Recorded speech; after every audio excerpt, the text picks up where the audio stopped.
গুজরাটি ভাষার লেখক পান্নালাল প্যাটেলের ছোট গল্প অদল বদল। গল্পটি বাংলায় তর্জমা করেছেন অর্ঘ্য কুসুম দত্তগুপ্ত। হোলির দিনের পড়ন্ত বিকেল। নিম গাছের নিচে গাঁয়ের একদল ছেলে জড়ো হয়ে ধুলো ছোড়াছুড়ি করে খেলছিল। হাত ধরাধরি করে অমৃত ও ইসাব ওদের কাছে এলো। দুজনের গায়েই সেদিনকার তৈরি নতুন জামা। রং, মাপ, কাপড় সব দিক থেকেই একরকম। এরা দুজনে একই স্কুলে একই ক্লাসে পড়ে। রাস্তার মোড়ে এদের বাড়ি দুটোও মুখোমুখি। দুজনের বাবাই পেশায় চাষি, জমিও প্রায় সমান সমান। দুজনকেই সাময়িক বিপদ আপদে সুদে ধার নিতে হয়। বলতে গেলে ছেলে দুটোর সবই একরকম। তফাৎ শুধু এই যে অমৃতের বাবা, মা আর 3 ভাই রয়েছে। হিসাবের আছে শুধু তার বাবা। দুই বন্ধুতে মিলে শান বাঁধানো ফুটপাতে এসে বসতে ওদের একরকম পোশাক দেখে দলের একটি ছেলে বলল, ঠিক তোরা দুজনে কুস্তি করতো, দেখি তোরা শক্তিতেও সমান সমান, না একজন বড় পালোয়ান। আরেকটি ছেলে চেঁচিয়ে উঠল, লড়ে যা তোরা, বেশ মজা হবে। হিসাব অমৃতের দিকে তাকালো। অমৃত দৃঢ়স্বরে বলল, না, আমাকে মা তাহলে ঠ্যাঙাবে।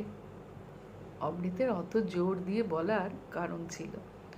বাড়ি থেকে বেরোবার সময় ওর মা সাবধান করে দিয়েছিলেন, নতুন জামা পাবার জন্য তুমি কি কাণ্ডটাই না করেছিলে, এখন যদি তুমি জামা ময়লা করে বা ছিঁড়ে আসো তাহলে তোমার কপালে কি আছে মনে রেখো। অমৃত সত্যি তার বাবা মাকে খুব জ্বালিয়েছিল। শোনা মাত্র অমৃত ফতোয়া জারি করে দিল, ঠিক হিসাবের মতো জামাটি না পেলে ও স্কুলে যাবে না। মা ওকে অনেক বুঝিয়েছিলেন, হিসাবকে খেতে কাজ করতে হয় বলে ওর জামা ছিঁড়ে গেছে, আর তোরটা তো প্রায় নতুনই রয়েছে। মোটেই না বলে কাঁদতে কাঁদতে অমৃত ওর জামার একটা ছেঁড়া জায়গায় আঙুল ঢুকিয়ে আরও ছিঁড়ে দেয়। মা তখন ওকে বেকায়দায় ফেলার জন্য বললেন, নতুন জামা দেবার আগে হিসাবের বাবা ওকে খুব মেরেছিলেন, তুইও সেরকম মার খেতে রাজি আছিস? অমৃত এতেও পিছপা হতে রাজি নয়। ও মরিয়া হয়ে বলল, ঠিক আছে, আমাকে বেঁধে রাখো, মারো, কিন্তু তোমাকে ইসাবের মতো একটা জামা আমার জন্য জোগাড় করতেই হবে। ইসাবের মা এসব ঝামেলা থেকে বাঁচবার জন্য বললেন, ঠিক আছে, তোর বাবাকে গিয়ে বলগে। অমৃত জানতো মা না বললে ওর বাবার রাজি হওয়ার সম্ভাবনা খুবই কম, কিন্তু অত সহজে হাল ছাড়ার পাত্রও সে নয়। ও স্কুলে যাওয়া বন্ধ করে দিল, খাওয়া ছেড়ে দিল এবং রাত্রিরে বাড়ি ফিরতে রাজি হলো না। শেষমেশ ওর মা হাল ছেড়ে দিয়ে অমৃতের বাবাকে ওর জন্য নতুন জামা কিনে দিতে রাজি করালেন। এরপর উনি গিয়ে হিসাবের বাবার গোয়াল ঘর থেকে লুকিয়ে থাকা অমৃতকে বাড়ি নিয়ে এলেন। সুন্দর সাজগোজ করে বাড়ি থেকে বেরিয়ে অমৃতের একেবারেই ইচ্ছে ছিল না জামা কাপড় নোংরা হয় এমন কিছু করতে। বিশেষ করে ইসাবের সঙ্গে কুস্তি লড়তে তো একেবারেই গড়রাজি। এমন সময় ছেলে ছোকরার দঙ্গল থেকে একজন এসে হাত দিয়ে অমৃতের গলা জড়িয়ে ধরে বলল, এসো আমরা কুস্তি লড়ি। এই বলে সে অমৃতকে খোলা মাঠে নিয়ে এলো। অমৃত ওর বাঁধন কেটে বেরোবার চেষ্টা করতে করতে বললে, দেখ কালিয়া, আমি কুস্তি লড়তে চাই না, আমাকে ছেড়ে দে। কালিয়া তোকে ছাড়লই না, বরং চুঁড়ে মাটিতে ফেলে দিল। ছেলের দল আনন্দে চেঁচিয়ে উঠল, কালিয়া জিতেছে, অমৃত হেরে গেছে, কি মজা, কি মজা। হিসাবের মেজাজ চড়ে গেল। ও কালিয়ার হাত ধরে বলল, আয়, আমি তোর সঙ্গে লড়বো। কালিয়া ইতস্তত করছিল। কুস্তি শুরু হয়ে গেল।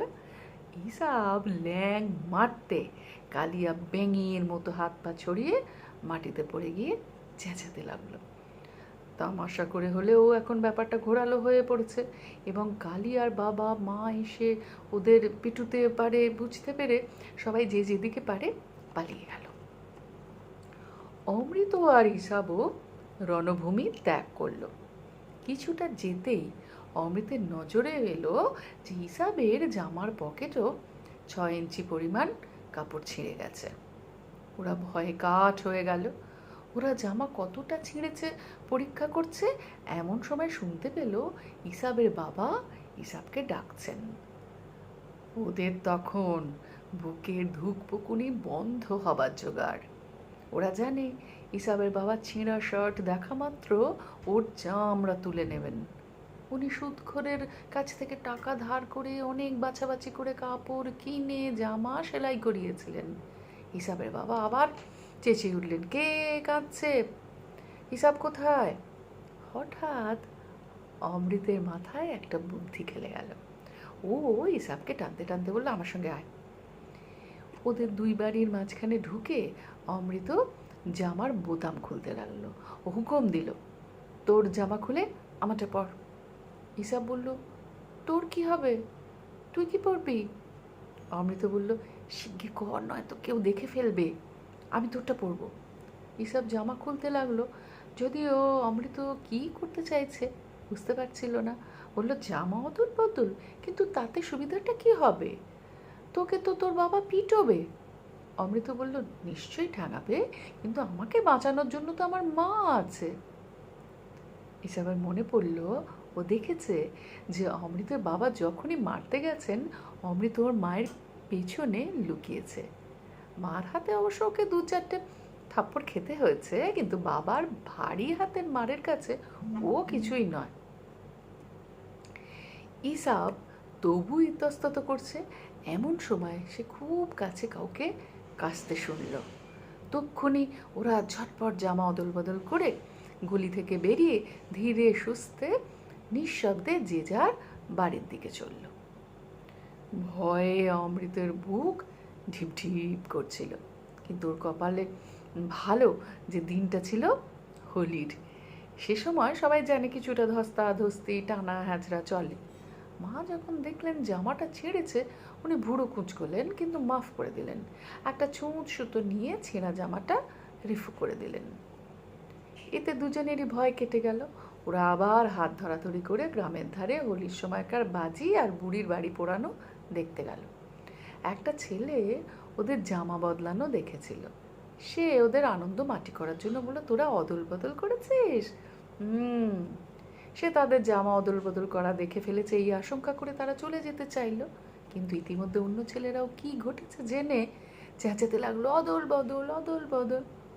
অমৃত আর ইসাব সরে পড়তে চাইল, কিন্তু ছেলের দল তাদের পেছন পেছনে অদল বদল, অদল বদল বলে চেঁচাতে লাগলো। বাবারা তাদের ব্যাপারটা জেনে ফেলবে মনে করে তারা ভয়ে বাড়ির দিকে ছুটে পালাতে লাগলো। ইসাবের বাবা বাড়ির সামনে দাওয়ায় খাটিয়ায় বসে হুঁকো খাচ্ছিলেন। তিনি ওদের ডাকলেন, তোমরা বন্ধুদের কাছে থেকে পালিয়ে আসছো কেন? আমার কাছে এসো, বসো। ওর শান্ত গলা শুনে ওদের চিন্তা হলো। ভাবলো, যা ভেবেছিলাম তাই হলো। উনি আসল ঘটনাটা জানেন, শুধু ভালোবাসার ভান করছেন। ইসাবের বাবা পাঠান, উনি 10 বছরের অমৃতকে জড়িয়ে ধরলেন, চেঁচিয়ে বললেন, বাহালি বৌদি, আজ থেকে আপনার ছেলে আমার। বাহালি বৌদি ঘর থেকে বেরিয়ে এসে হাসতে হাসতে বললেন, হাসান ভাই, আপনি এক ছেলেকেই দেখে উঠতে পারেন না, তা দুজনকে কি করে সামলাবেন? আবেগ ভরা গলায় হাসান বললেন, বাহালি বৌদি, অমৃতের মতো ছেলে পেলে আমি 21 জনকেও পালন করতে রাজি আছি।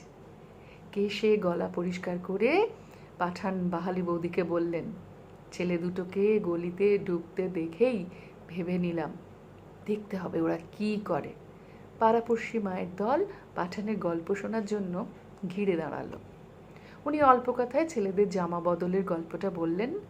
আরও বললেন, ইসাব অমৃতকে জিজ্ঞেস করেছিল, তোর বাবা যদি তোকে মারে কি হবে? অমৃত কি জবাব দিয়েছিল জানেন? বলেছিল, কিন্তু আমার তো মা রয়েছে। সজল চোখে পাঠান বললেন, কি খাঁটি কথা। অমৃতের জবাব আমাকে বদলে দিয়েছে। ও আমাকে শিখিয়েছে খাঁটি জিনিস কাকে বলে। অমৃত ও ইসাবের পরস্পরের প্রতি ভালোবাসার গল্প শুনে তাদেরও বুক ভরে গেল। ইতিমধ্যে ছেলের দল বাজি ও বুড়ির বাড়ি পোড়ানো দেখে ফিরছিল। তারা ইসাব ও অমৃতকে ঘিরে বলতে লাগলো, অমৃত ইসাব অদল বদল ভাই, অদল বদল। এবার অবশ্য ইসাব ও অমৃত অপ্রস্তুত বোধ করল না, বরঞ্চ অদল বদল বলাতে তাদের ভালোই লাগলো। অদল বদলের গল্প গ্রামের বাড়ি বাড়ি ঘুরে গ্রাম প্রধানের কানে গেল। উনি ঘোষণা করলেন, আজ থেকে আমরা অমৃতকে অদল আর ইসাবকে বদল বলে ডাকব। ছেলেরা খুব খুশি হলো। ক্রমশ গ্রাম পেরিয়ে আকাশ বাতাসও অমৃত ইসাব অদল বদল, অদল বদল এই আওয়াজে মুখরিত হয়ে উঠল। ভারী সুন্দর ছোট্ট গল্পটি। দুটি বাচ্চা ছেলের মধ্যে যে সমানুভূতির প্রকাশ এই গল্পের মধ্যে আছে, তা আমাদের সকলের কাছে শেখার। মনুষ্যত্বের একটা বড় দিক হচ্ছে সমানুভূতি। সেই শিক্ষাটাই তোমাদের মধ্যে চারিত করে দেওয়ার জন্য পাঠ্যক্রমের মধ্যে এই গল্পটি, এই অনুবাদের গল্পটি নিয়ে আসা। কারণ তোমরা হচ্ছ সমাজের প্রস্ফুটিত ফুলের মতো হবু নাগরিক।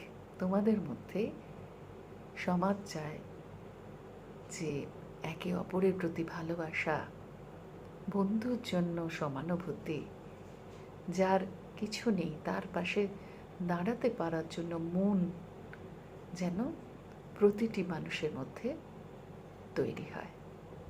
গল্পটি পড়ো, বারবার করে, ভালো লাগবে।